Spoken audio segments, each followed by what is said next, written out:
Halo, salam saudara. Jumpa lagi dalam YouTube channel Kerinduanku Ministry. Hari ini bersama dengan saya, Pastor Nathanael Graneda. Hari ini, sebelum kita mulai dalam firman Tuhan, mari kita bersama dalam doa. Tuhan Yesus yang baik, kami berterima kasih. Tuhan berikan kesempatan yang baru bagi kami untuk hidup, untuk menjalani hari ini. Sebentar kami akan diberkati oleh firman-Mu. Kami berdoa agar firman ditaburkan, boleh jadi rema, jadi bekal yang baik dalam kami menjalani hari sepanjang hari ini Tuhan. Dalam nama Tuhan Yesus. Haleluya. Amin. Hari ini saya akan bawakan sebuah renungan dengan judul Stop Blocking Your Own Blessing, atau berhenti menghambat berkat saudara. Kita buka ayatnya bahwa dalam Efesus 1 ayat yang ketiga. Terpujilah Allah dan Bapa Tuhan kita Yesus Kristus, yang dalam Kristus telah mengaruniakan kepada kita segala berkat rohani dalam kerajaan surga.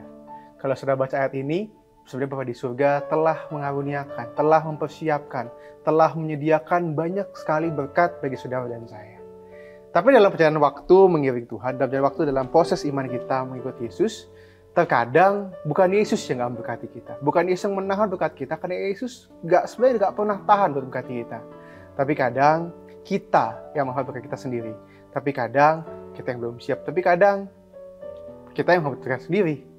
Padahal Bapa di surga telah menyiapkan banyak berkat, telah banyak banget terobosan, telah menyediakan banyak hal yang baik bagi kita.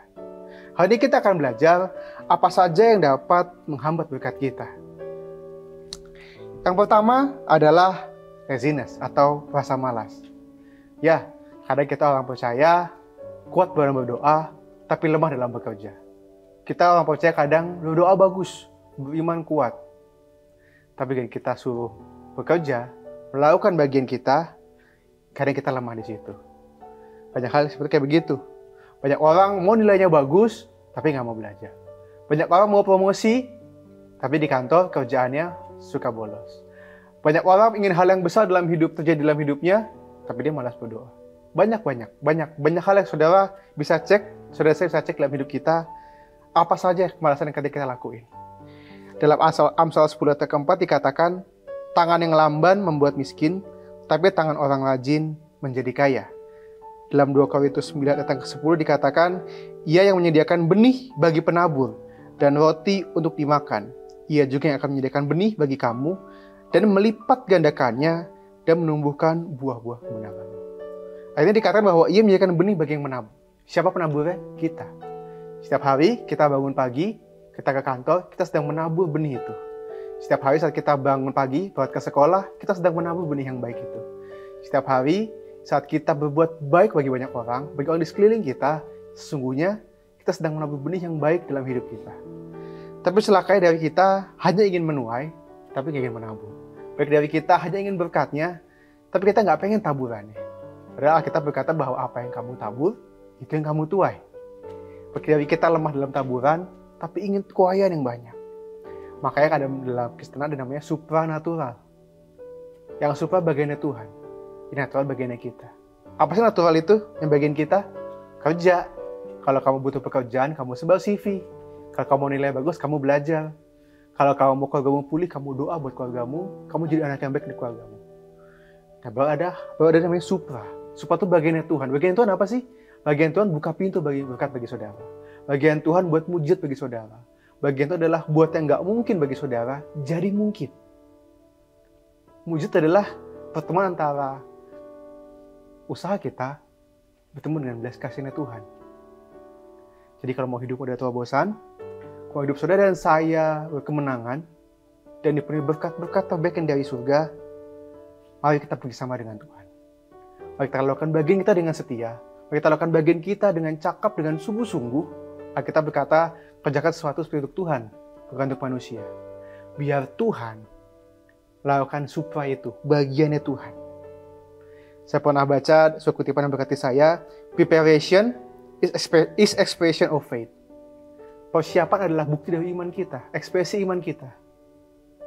Kalau iman kita boleh besar dan boleh luar biasa, tapi kalau kita nggak menyiapkan wadahnya, kalau kita nggak menyiapkan tempatnya, maka iman kita sia-sia. Kita berkata iman tanpa perbuatan pada hakikatnya adalah mati.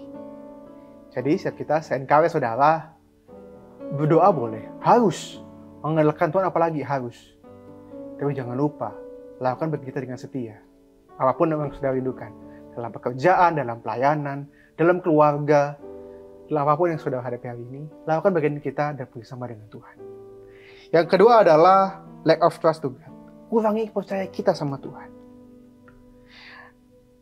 Dalam 2 Timotius 1:7 dikatakan, sebab Allah memberi kepada kita bukan roh ketakutan, melainkan roh yang memberi kekuatan, kasih, dan ketertiban. Dalam Yakobus 1:6-7 dikatakan, hendaklah ia meminta dalam iman, dan sama sekali jangan bimbang.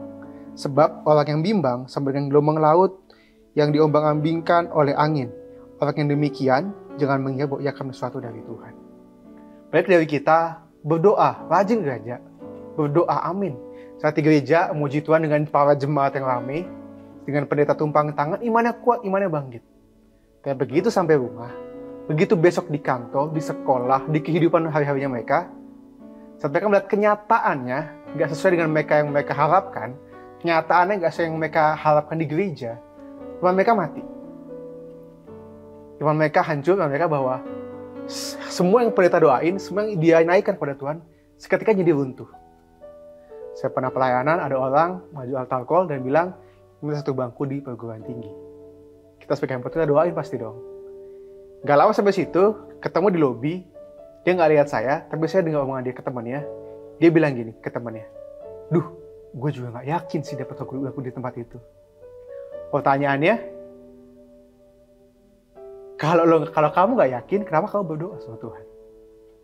Dan kalau kamu nggak dapat mujizatnya, bukan salah pendetanya, bukan salah Tuhan, tapi salah kamu yang nggak pelihara iman kamu.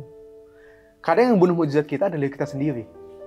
Kadang iblis nggak perlu kayu susah payah buat bunuh iman kita. Cukup kita sendiri yang ragu-ragu. Hari-hari ini, apa yang saudara tabur sama Tuhan, apa yang saudara sedang naikkan sama Tuhan, tetap naikkan dengan setia sama Tuhan. Tetap lakukan bagian temu, punya iman dengan setia, walaupun belum lihat mujizatnya, walaupun progresnya masih kecil-kecil, bahkan mungkin belum ada progres. Tapi kalau kamu percaya sama Tuhan, kalau kamu sungguh-sungguh mengandalkan Tuhan, Alkitab bilang dengan jelas, orang yang mengandalkan Tuhan tidak akan pernah dipermalukan. Orang yang menabur dengan air mata akan menuai dengan sorak-sorai, sembuh dengan berkas-berkasnya. Amin. Yang ketiga adalah, saudara adalah you keep sinning against God, atau ada dosa dalam hidup kita. Tak ada maksud untuk menghakimi, tapi kalau saudara masih dalam kehidupan yang sia-sia, hidup bukan dekat dengan Tuhan, hidup penyakit dari Tuhan, berkatnya nggak akan bisa turun bagi saudara. Dalam Yesaya 59:1-2 dikatakan, sesungguhnya tangan Tuhan tidak kurang panjang untuk menyelamatkan, dan pendengarannya tidak kurang tajam untuk mendengar. Tetapi yang merupakan pemisah antara kamu dan Allahmu ialah segala kejahatanmu. Dan yang membuat dia menyembunyikan diri terhadap engkamu sehingga itu yang mendengar ialah segala dosamu. Terkadang berkatnya bukan yang nggak ada, bukan yang belum siap, tapi kitanya yang nggak siap. Kita masih pas-pasan, kita udah aneh-aneh. Apa kita diberkatin lebih lagi? Kita masih orang biasa dengan followers yang standar, kita udah sombong. Kita udah menganggap remeh orang lain. Gimana Tuhan kasih kita pengaruh yang besar? Kalau kita nggak dekat sama Tuhan, kita akan pakai itu buat kita makin jauh dari Tuhan. So hari ini apapun hidup hari ini, apapun yang saudara hadapin hari ini, apapun kerinduan saudara hari ini, tak harus menghakimi. Jika ada dosa, jika ada kesadaran pelanggaran yang mungkin saudara sadar, atau mungkin saudara nggak sadar, saudara bisa bilang bahwa Tuhan, jika ada kesadaran pelanggaran, ampuni saya. Jangan sampai kesalahan pelanggaran saya menghambat janji Tuhan, menghambat plan Tuhan tergenap di hidup saya. Saudara jangan takut. Kalau kita sampai kita coreksi hidup kita cek hati kita sampai ke dalamannya. Dan saya yakin Tuhan pasti tahu. Karena kita berkata, kita telanjang di hadapan Tuhan. Tidak ada yang tersembunyi. Engkau boleh tutupi dari keluargamu, dari suamimu, dari istrimu, tapi kamu nggak bisa nutupin dari Tuhan. Hari ini apapun yang sudah hadapi, sudah harapkan, pertama, sudah jangan malas. Lakuin bagimu dengan setia. Kedua, pelihara imanmu. Jangan sampai imanmu mati. Jangan sampai kamu sendiri yang bunuh imanmu. Jangan sampai kita sendiri yang bunuh mujizat kita. Dan ketiga, mari sampai ketinggalan dosa kita. Kita berbalik 180 derajat hidup kita yang sia-sia berbalik kepada jalan Tuhan yang penuh dengan pengharapan dan kasih setia bagi hidup kita. Mari sama-sama kita berdoa, kita naikkan satu pujian, kita datang sama Tuhan. Sekalipun aku dalam lembah kelam, ku tak takut sebab Kau besertaku. Sekalipun badai topan datang menerpa, ku tak gentar sebab Kau di sisiku. Katakan, aku percaya berkat-Mu atasku berlimpah. Aku percaya berkat-Mu atasku melimpah. Kebajikan, kemurahan selalu mengikutiku. Ku puji, ku sembah Kau Tuhan.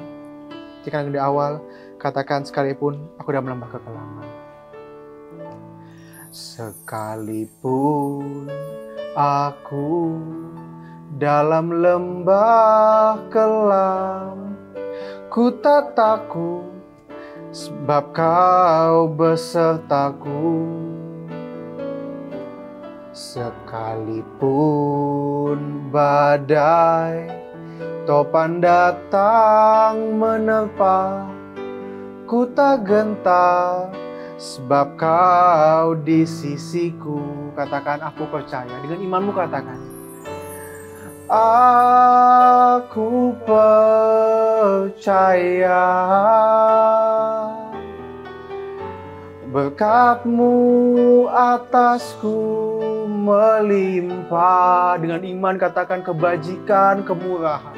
Kebajikan, kemurahan selalu mengikutiku. Ku puji, ku sembah Kau Tuhan. Sekali katakan, aku percaya berkat-Mu berlimpah atas setiap kami. Aku percaya berkat-Mu atasku melimpah. Katakan, kebajikan dan kemurahan-Mu Tuhan. Kebajikan, kemurahan selalu mengikutiku. Ku puji, ku sembah. Dengan iman katakan, kebajikan, kemurahan. Kebajikan, kemurahan selalu mengikutiku. Ku puji, ku sembah. Tuh, sekali lagi dengan iman. Percaya, katakan, kebajikan, kemurahan berlimpah. Kebajikan, kemurahan selalu mengikutiku. Ku puji, ku sembah Kau Tuhan. Benar Tuhan, kami imani setiap perkataan lagu ini bahwa sekalipun keadaan lembah kelam, sekalipun topan badai, sekalipun masalah, sekalipun siapapun boleh berdiri di depan tangga kami Tuhan. Tapi kami yakin saat kami berjalan dengan Tuhan, kebajikan kemurahan-Mu yang mengejar hidup kami. Kami yakin kemurahan-Mu, belas kasihan-Mu akan mengejar hidup kami. Kami bawa Tuhan segenap apapun yang kami rindukan kepada Tuhan. Mungkin keadaan kami lagi gak baik-baik aja. Mungkin sakit penyakit kami terlalu mustahil buat sembuh. Mungkin kita semua masa putus asa, masa mujizat nggak mungkin ada. Tapi dengan hari ini, kami mau belajar percaya sama Tuhan. Kami mau belajar mengalahkan rasa malas kami. Kami mau belajar melihara iman kami. Kami mau belajar untuk mempertahankan hidup kami tetap baik, suci, kudus, berkenan di hadapan-Mu Tuhan. Kami mau tetap belajar percaya bahwa kebajikan kemuliaan Tuhan pasti ada bagi kami. Pertolongan dari Tuhan senantiasa bagi kami. Kami serahkan sepanjang hari hidup kami dalam tangan-Mu, dalam pekerjaan, pelayanan, studi, sekolah, dalam keluarga, dalam hari-hari kami. Kiranya tangan Tuhan menuntun langkah kami. Kiranya kemurahan-Mu yang memburu setiap langkah hidup kami. Hidup kami dibanjiri berkat, dikepung oleh mujizat, dilimpah-limpah oleh anugerah. Dalam nama Tuhan Yesus. Haleluya. Amin. Demikian renungan hari ini. Yang punya surga, crazy love with you. Bye-bye.